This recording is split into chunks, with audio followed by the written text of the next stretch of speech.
കർത്താവിൻ്റെ പരിശുദ്ധ നാമം വാഴ്ത്തപ്പെടുമാറാകട്ടെ. ഈ മനോഹര ദിവസത്തിൻ്റെ പ്രഭാതത്തിൽ നിങ്ങളോടൊപ്പമായിരിക്കുവാൻ തക്കവണ്ണം പരിശുദ്ധനായ ദൈവം എന്നെയും സഹായിച്ചു.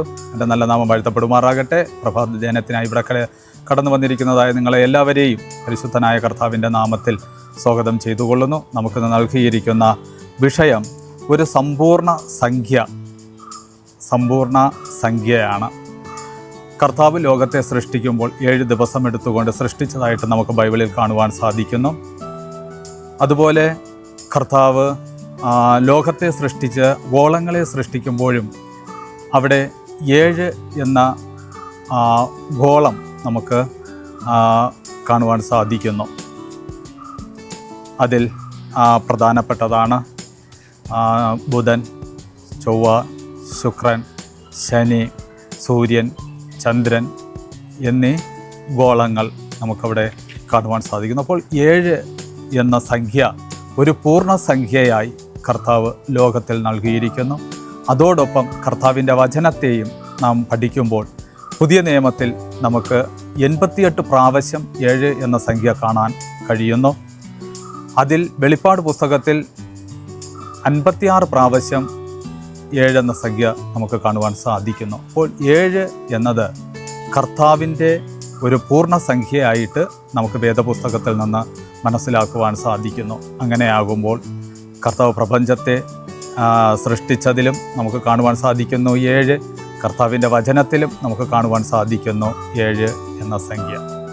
ആവർത്തന പുസ്തകം 32-ാം അധ്യായം അതിൻ്റെ 4-ാം വാക്യം നമ്മൾ നോക്കുമ്പോഴത്തേക്കും അവിടെ പറയുന്നത് കർത്താവ് പാറയാണ്, കർത്താവ് വിശ്വസ്തനാണ്, കർത്താവിൻ്റെ പ്രവൃത്തി അത്യുത്തമമാണ്, കർത്താവ് ന്യായം ചെയ്യുന്നവനാണ്, വിശ്വസ്തതയുള്ളവനാണ്, വ്യാജമില്ലാത്തവനാണ്, നീതി ഉള്ളവനാകുന്നു എന്ന് കർത്താവിൻ്റെ വചനം പറയുന്നു.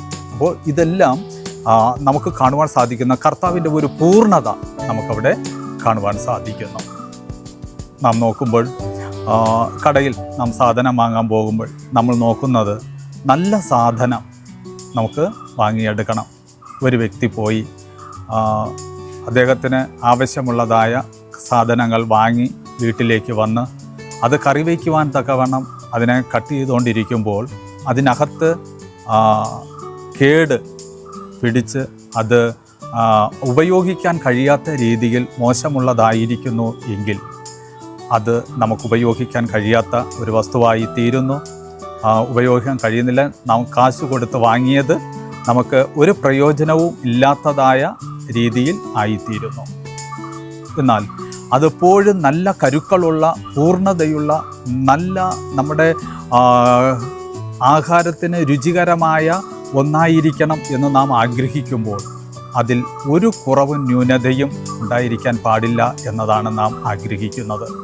അതുപോലെ തന്നെ പരിശുദ്ധനായ ദൈവം പൂർണ്ണതയുള്ളവനാണ്, ന്യൂനതയില്ലാത്തവനാണ്, അവൻ വിശ്വസ്തനാണ്, അവൻ്റെ പ്രവൃത്തി ഉത്തമമാണ്, ന്യായമാണ്, അതിൽ ഒരു കുറവുമില്ല, വിശ്വസ്തതയുള്ളവനാണ്. അവനെ അനുകൂലിക്കുന്ന, അവനെ അനുഗമിക്കുന്ന അവൻ്റെ മക്കളും അവൻ സൃഷ്ടിച്ച ലോകവും അങ്ങനെ തന്നെ ആയിരിക്കണം എന്നുള്ളതാണ് പരിശുദ്ധനായ കർത്താവ് ആഗ്രഹിക്കുന്നത്. അങ്ങനെയാകുന്നുവെങ്കിൽ ഇന്ന് ഈ പ്രഭാതത്തിൽ പരിശുദ്ധനായ കർത്താവ് പരിപൂർണൻ ആയിരിക്കുന്നത് പോലെ നാമും പരിപൂർണരായി ഇരിക്കാം. നമുക്ക് കർത്താവായ യേശുക്രിസ്തുവിനോടൊപ്പം ഇന്ന് ഈ പ്രഭാതം മുതൽ ഇന്നേ ദിവസം മുഴുവനുമായി യാത്ര ചെയ്യാം. പൂർണ്ണനായ ക്രിസ്തുവിനോടൊപ്പം നമുക്കായിരിക്കാം. ദൈവം നമ്മെല്ലാവരെയും അനുഗ്രഹിക്കുമാറാകട്ടെ. ആമേൻ. പ്രാർത്ഥിക്കാം. പരിശുദ്ധ പിതാവേ, സ്വർഗത്തിനും ഭൂമിക്കും നാഥനായിരിക്കുന്ന അത്യുന്നതനായ കർത്താവെ, അങ്ങേക്ക് സ്തോത്രം. ഇത്രത്തോളം അങ്ങ് ഞങ്ങളെ കരുതിയതിനായി സ്തോത്രം. ഈ പ്രഭാതത്തിൽ ഞങ്ങൾ അങ്ങയുടെ സന്നിധിയിലായിരിക്കുന്നു. ഇന്ന് ഈ പ്രഭാതത്തോടൊപ്പം ഞങ്ങൾ അങ്ങയോടുകൂടെ യാത്ര ചെയ്യുമ്പോൾ അങ്ങ് പൂർണ്ണനായിരിക്കുന്നത് പോലെ ഞങ്ങളെയും പൂർണ്ണരാക്കി തീർക്കുമാറാകണമേ. കർത്താവിൻ്റെ കരങ്ങൾ സമർപ്പിക്കുമ്പോൾ പ്രാർത്ഥന കേൾക്കുമാറാകണമേ. പരിശുദ്ധ പിതാവേ, ആമേൻ.